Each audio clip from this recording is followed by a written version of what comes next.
Hello everyone. In this lesson we're going to install something called Composer onto our Mac. So if you're using Windows, you can skip this video and move on to the next one. Okay, but for Mac users, let's ask ourselves, before we install Composer onto our Mac, what in the world is Composer? So let's start at the official Composer website. It's getcomposer.org. If you just Google for Composer or PHP Composer, you should be able to find this website. So what in the world is Composer? Well, we see on their official website, it is a dependency manager for PHP. But what in the world does that mean? What is a dependency manager? I like to think of it as a grocery store for pre-written code that other people have shared with the world.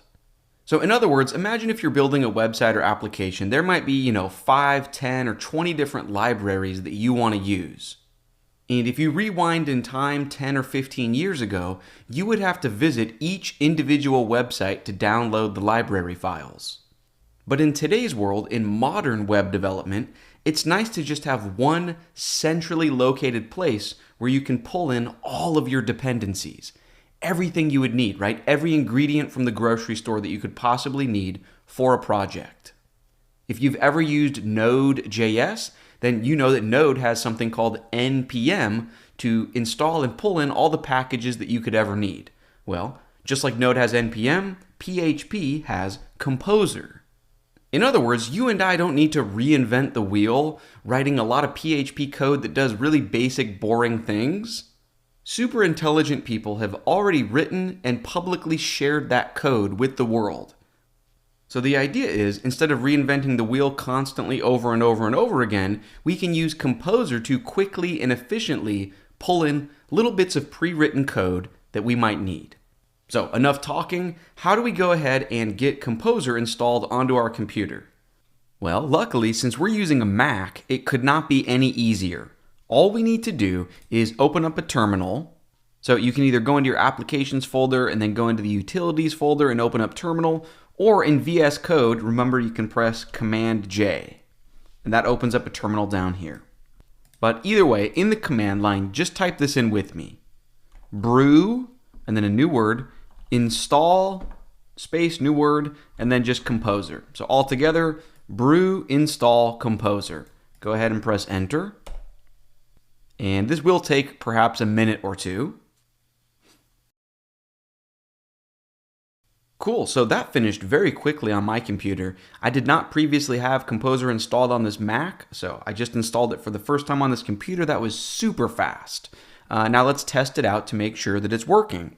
So to do that, you just run a command of Composer. You don't even need Composer, -- version, just literally the word Composer, lowercase like this. Press enter.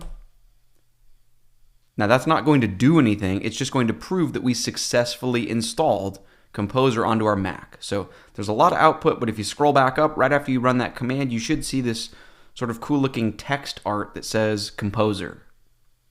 Cool. And just to double check or triple check, to really prove to yourself that Composer is installed globally and successfully, I like to sometimes open up VS Code, and with it pointing towards a specific folder on my computer, you can just run the Composer command there as well.